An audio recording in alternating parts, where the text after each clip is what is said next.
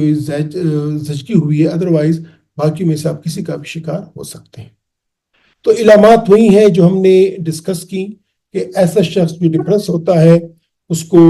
پہ خفگان رہتی ہے، وہ اپنے آپ کو خالی خالی محسوس کرتا ہے، وہ اس کو روزمرہ کی زندگی میں کوئی خواہش، کوئی لیک آف انٹرسٹ ہوتا ہے، اس کی خوراک، اس کی ایپیٹائٹ، اس کی نیند وہ چینج ہو جاتی ہے،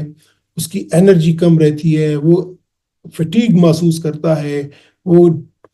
کانسنٹریٹ نہیں کر پاتا، ڈیفیکلٹی کانسنٹریٹنگ ہوتی ہے، وہ اس کو فیلنگ آف گلٹ ہوتی ہے، وہ ورتھ لیسنس کہ میرے تو کوئی قیمت ہی نہیں ہے، میں تو ایسی زندگی گزار رہا ہوں، اس کو یہ فیلنگ ہوتی ہے، اریٹیبل ہو جاتا ہے، ریسٹلیس رہتا ہے، اور فزیکل سمٹمز ہوتے ہیں جس طرح کے ہیڈ ایک اینڈ پینس۔ کیا وجوہات ہوتی ہیں کہ کوئی شخص ڈپریشن ہو جاتا ہے، یا اگر خدا نخواستہ آپ یہ محسوس کر رہے ہیں تو یہ کیوں ہو سکتا ہے؟ وجوہات میں وہی ہے کہ جینیٹک وہ لوگ جن کو جینیٹکلی وہ پری ڈسپوز ہوتے ہیں ٹورڈز ڈپریشن یا سائکیاٹرک ڈس آرڈرز، ان کو یہ ہو سکتا ہے۔ امپیئرڈ برین کیمسٹری ایک اور وجہ ہے کہ جس سے ڈپریشن ہو سکتی ہے۔ لائف ایکسپیرینسز، زندگی میں خاص طور پر بچپن میں کوئی سٹریس ٹراما ہوا ہو تو بھی ان کو ڈپریشن ہو سکتی ہے۔ کچھ میڈیکل کنڈیشنز ہیں جس طرح کی ہائپوتھائرائڈزم، تھائرائڈ کی بیماریاں، اگر خدا نخواستہ کوئی کسی نشے کا شکار ہو گیا تو پھر اس کو ڈپریشن ہو سکتی ہے۔ فیملی ہسٹری، اگر فیملی میں ڈپریشن ہے تو فیملی ممبرز میں وہ چلتی ہے۔ سوشل آئسولیشن، یا اگر زندگی میں کوئی بہت بڑا چینج آ جائے، عموماً کسی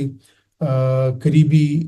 ماں باپ، بہن بھائی میں سے کسی قریبی شخص، میاں بیوی میں سے کسی کا اگر کوئی اچانک فوتگی آ جاتا ہے تو اس سے بھی کوئی شخص ڈپریشن میں چلا جاتا ہے۔ جب آپ ڈاکٹر کے پاس جائیں گے، جب ہمارے پاس آتے ہیں ڈپریشن کے لیے جاتے ہیں، تو آف کورس اس کا جو سیٹ اپ ہے، ایک تو یہ ہے کہ کمپریہنسو ڈائگنوسٹک ایویلویشن ہوتی ہے، سائیکولوجیکل اسسمنٹ کی جاتی ہے، medical history, physical examination important ہے تاکہ کوئی اور ایسی وجوہات تو نہیں ہے کہ جس سے ڈپریشن ہوا ہو۔ اور آف کورس جو ڈائگنوسٹک کرائٹیریا ہے DSM-5 یا ISD-11، وہ ہم اپلائی کرتے ہیں اور اس سے پتہ چل جاتا ہے کہ آیا کسی شخص کو ڈپریشن ہے کہ ڈپریشن نہیں ہے۔ اور اگر کنفرم ہو جائے کہ ایک شخص کو سائیکیاٹرک ڈس آرڈر ہے اور وہ ڈپریشن ہے، تو علاج میں پھر ہم کچھ میڈیسن دیتے ہیں جس میں اینٹی ڈپریسنٹس گولیاں ہوتی ہیں، موڈ سٹیبلائزرز، اینٹی سائیکوٹکس، یہ تمام قسم کی دوائیاں ہم دیتے ہیں، 1، 2 یا 3 یا کمبینیشن میں ہم دیتے ہیں۔ سائیکو تھراپی کا بہت بڑا رول ہے جس میں کاگنیٹو بیہیویئرل تھراپی ہے، انٹرپرسنل تھراپی ہے، اور of course psycho dynamic therapy ہے۔ لائف سٹائل چینجز کا بہت امپورٹنٹ رول ہے کہ جس میں ایکسرسائز، مائنڈفلنس، سلیپ ہائیجین اور سوشل سپورٹ یہ بہت ضروری ہیں۔ اس کے علاوہ الٹرنیٹیو تھراپیز بھی ہم آفر کرتے ہیں جس میں لائٹ تھراپی ہے، یا عموماً کوئی ہربل سپلیمنٹس وغیرہ بھی دی جاتی ہیں۔ تو ناظرین، اگر خدا نخواستہ جو میں نے علامات آپ لوگوں کے ساتھ شیئر کی، اگر اس میں کوئی بھی علامت آپ میں ہے یا آپ کے کسی عزیز رشتہ دار میں ہے، تو لازماً آپ ایک دفعہ اپنی میڈیکل چیک اپ کروائیں، اپنا میڈیکل اوپینین لیں کہ اگر خدا نخواستہ آپ کو کوئی ڈپریشن ہے تو اس ڈپریشن کا بر وقت اس کی تشخیص ہو جائے اور اس کا علاج کیا جائے تاکہ یہ بیماری آگے نہ بڑھے۔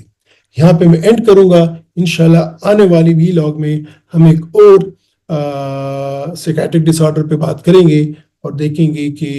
وہ کیا ہے اور اس کی کلینکل فیچرز کیسی ہیں اور اس کی تشخیص کیسے ہو سکتی ہے اور اس کا علاج کیسے